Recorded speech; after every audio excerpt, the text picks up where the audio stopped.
সুখবর, আজ প্রকাশ হল নবম পে স্কেলের গেজেট, ঘোষণা দিলেন অর্থ উপদেষ্টা। আরও বিস্তারিত থাকছে পুরো ভিডিওতে। আসসালামু আলাইকুম। আপনি যদি একজন সরকারি চাকরিজীবী হয়ে থাকেন, তাহলে নবম পে স্কেলের আপডেট সবার আগে পেতে আমাদের এই চ্যানেলটি সাবস্ক্রাইব করে ভিডিওতে লাইক করে দিন। আজ সরকারি চাকরিজীবীদের জন্য এমন একটি ঘোষণা এসেছে যা অনেক দিন ধরেই আলোচনায় ছিল, কিন্তু নিশ্চিত করে কেউ কিছু বলছিল না। প্রধান উপদেষ্টা আজ স্পষ্ট ভাষায় জানিয়ে দিয়েছেন, সরকারি কর্মচারীদের বেতন কাঠামো নিয়ে যে দীর্ঘদিনের অনিশ্চয়তা, সেটার অবসান ঘটাতে সরকার দৃঢ় সিদ্ধান্ত নিয়েছে। এই ঘোষণার মধ্য দিয়ে পরিষ্কার হয়ে গেছে, এটি আর কোনো সম্ভাবনার বিষয় নয়, এটি বাস্তবায়নের দিকেই এগোচ্ছে।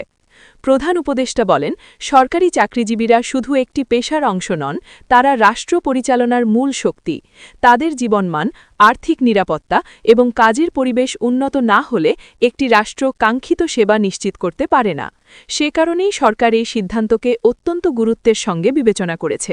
তিনি আরও জানান, বর্তমান সময়ে দ্রব্যমূল্য বৃদ্ধি, জীবনযাত্রার ব্যয় এবং সামাজিক দায়বদ্ধতার চাপ আগের যে কোনো সময়ের চেয়ে বেশি। সরকারি কর্মচারীরা এই বাস্তবতার বাইরে নন, তাই বেতন কাঠামোকে যুগোপযোগী করা এখন আর বিলাসিতা নয়, বরং সময়ের দাবি। এই ঘোষণার মাধ্যমে একটি বিষয় পরিষ্কার হয়েছে, সরকার শুধুমাত্র সংখ্যাগত বেতন বৃদ্ধির কথা ভাবছে না, বরং কর্মচারীদের দীর্ঘমেয়াদী আর্থিক স্থিতিশীলতা, ভবিষ্যৎ পরিকল্পনা এবং অবসর পরবর্তী জীবনের বিষয়টিও সমানভাবে গুরুত্ব পাচ্ছে। প্রধান উপদেষ্টা বলেন, নতুন বেতন কাঠামো বাস্তবায়নের মাধ্যমে কর্মচারীদের মধ্যে কাজের প্রতি আগ্রহ ও দায়িত্ববোধ আরও বাড়বে। এর ফলে প্রশাসনিক কাজে গতি আসবে, সিদ্ধান্ত গ্রহণ প্রক্রিয়া আরও শক্তিশালী হবে এবং জনগণ সরাসরি এর সুফল পাবে। তিনি আরও উল্লেখ করেন, এটি কোনো হঠাৎ নেওয়া সিদ্ধান্ত নয়। দীর্ঘদিন ধরে বিভিন্ন পর্যায়ে আলোচনা, বিশ্লেষণ এবং আর্থিক সক্ষমতা পর্যালোচনা করেই সরকার এই পথে এগিয়েছে। অর্থনীতির ভারসাম্য বজায় রেখেই এই পরিবর্তন আনা হচ্ছে, এটা সরকার নিশ্চিত করতে চায়। এই ঘোষণার পর থেকেই সরকারি চাকরিজীবীদের মধ্যে নতুন করে আশার আলো দেখা দিয়েছে। অনেকেই মনে করছেন, দীর্ঘদিন পর সরকার তাদের বাস্তব সমস্যাগুলো গুরুত্ব দিয়ে দেখছে। এটি শুধু বেতন বৃদ্ধির বিষয় নয়, এটি সম্মান ও স্বীকৃতিরও বিষয়। এখানে একটি গুরুত্বপূর্ণ দিক হল, এই নতুন কাঠামো বাস্তবায়নের মাধ্যমে সরকারি চাকরির প্রতি তরুণ প্রজন্মের আগ্রহও বাড়বে। মেধাবীরা আবারও রাষ্ট্রের সেবায় যুক্ত হতে উৎসাহ পাবে, যা দেশের প্রশাসনিক কাঠামোকে আরও শক্তিশালী করবে। প্রধান উপদেষ্টা স্পষ্ট করে বলেন, সরকার চায় না কোনো শ্রেণী পিছিয়ে পড়ুক, তাই বেতন কাঠামোতে ভারসাম্য রক্ষা করা হয়েছে, যাতে নিম্ন ও মধ্যম স্তরের কর্মচারীরা প্রকৃত অর্থেই উপকৃত হন। তিনি আরও বলেন, এই সিদ্ধান্ত বাস্তবায়নের পর সরকারি চাকরিজীবীদের জীবনযাত্রায় যে ইতিবাচক পরিবর্তন আসবে, তা সামগ্রিক অর্থনীতিতেও ইতিবাচক প্রভাব ফেলবে। ভোগ ব্যয় বাড়বে, বাজারে গতি আসবে এবং কর্মসংস্থানের সুযোগও বাড়তে পারে। এই পর্যায়ে এসে সরকার আনুষ্ঠানিকভাবে জানিয়েছে যে ঘোষণার পরবর্তী ধাপ হিসাবে প্রয়োজনীয় আইনগত ও প্রশাসনিক প্রক্রিয়াও সম্পন্ন করা হয়েছে, অর্থাৎ এটি শুধু বক্তব্যের মধ্যেই সীমাবদ্ধ নয়। এখন আসা যাক সেই গুরুত্বপূর্ণ অংশে।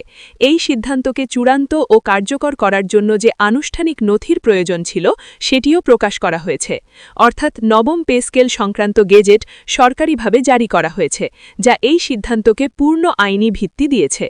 গেজেট প্রকাশের মাধ্যমে পরিষ্কার হয়ে গেছে, এটি আর কোনো প্রস্তাব বা আলোচনা পর্যায়ে নেই। এটি এখন রাষ্ট্রের একটি কার্যকর সিদ্ধান্ত। সংশ্লিষ্ট মন্ত্রণালয় ও দপ্তরগুলোকে এর বাস্তবায়নের জন্য প্রয়োজনীয় নির্দেশনাও দেওয়া হয়েছে। এই গেজেটে বেতন কাঠামোর বিভিন্ন স্তর, ভাতা, গ্রেড ভিত্তিক সুবিধা এবং প্রযোজ্য শর্তগুলো বিস্তারিতভাবে উল্লেখ রয়েছে, ফলে কর্মচারীদের মধ্যে আর কোনো বিভ্রান্তির সুযোগ নেই। বিশেষজ্ঞরা মনে করছেন, এই গেজেট প্রকাশের মাধ্যমে সরকার একটি বড় আস্থার জায়গা তৈরি করেছে, কারণ দীর্ঘদিন ধরে অনেক সিদ্ধান্ত ঘোষণা পর্যায়েই আটকে থাকত, কিন্তু বাস্তবায়নে দেরি হতো। এবার সেই চিত্র ভিন্ন। সরকারের পক্ষ থেকে আরও জানানো হয়েছে, বাস্তবায়নের সময় যাতে কোনো জটিলতা বা বৈষম্য তৈরি না হয়, তাহলে এটি এড়িয়ে যাওয়ার চেষ্টা করা হবে না, বরং প্রয়োজন অনুযায়ী সমন্বয়ের সুযোগ রাখা হয়েছে। এতে কর্মচারীদের মধ্যে আস্থার জায়গাটি আরও শক্ত হবে। এই সিদ্ধান্তের আরেকটি গুরুত্বপূর্ণ দিক হল, এটি শুধুমাত্র বর্তমান বাস্তবতার কথা ভেবে নেওয়া হয়নি, বরং আগামী কয়েক বছরের প্রয়োজন মাথায় রেখেই এই কাঠামো সাজানো হয়েছে। সরকার স্পষ্টভাবে বুঝতে পেরেছে, সময়ের সঙ্গে সঙ্গে দায়িত্ব যেমন বাড়ছে, তেমনি বাড়ছে সরকারি কর্মচারীদের ওপর চাপও। সেই চাপ সামাল দিতে হলে আর্থিক নিরাপত্তা নিশ্চিত করা ছাড়া বিকল্প নেই।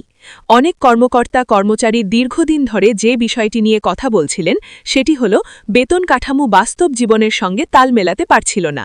বাড়ি ভাড়া, চিকিৎসা ব্যয়, সন্তানের পড়াশোনা, যাতায়াত সব মিলিয়ে মাসের শেষে যে চাপ তৈরি হয় সেটি বাস্তবসম্মতভাবে বিবেচনায় নেওয়া হচ্ছিল না। নতুন কাঠামোতে সেই জায়গাগুলো গুরুত্ব পেয়েছে বলে সংশ্লিষ্ট মহল মনে করছে। এই পরিবর্তনের আরেকটি প্রভাব পড়বে কর্মক্ষেত্রের পরিবেশে।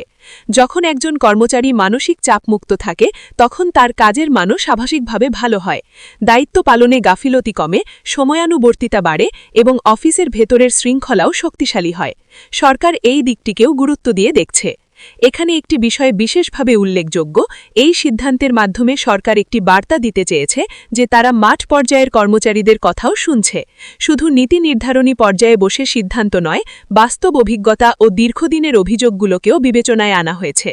অর্থনৈতিক বিশ্লেষকদের মতে এই সিদ্ধান্ত বাস্তবায়ন হলে দেশের ভেতরের অর্থনৈতিক প্রবাহেও পরিবর্তন আসবে। সরকারি চাকরিজীবীরা যখন তুলনামূলকভাবে স্বস্তিতে থাকবেন তখন তাদের ভোগ ব্যয় বাড়বে। এতে স্থানীয় বাজার, ছোট ব্যবসা এবং সেবা খাত উপকৃত হবে। আরেকটি গুরুত্বপূর্ণ দিক হল এই কাঠামো ভবিষ্যতে স্বচ্ছতা নিশ্চিত করবে। আগে অনেক ক্ষেত্রেই বেতন, ভাতা বা সুবিধা নিয়ে বিভ্রান্তি তৈরি হতো। নতুন ব্যবস্থায় নিয়মগুলো স্পষ্ট থাকায় সেই অনিশ্চয়তা অনেকটাই কমবে বলে আশা করা হচ্ছে।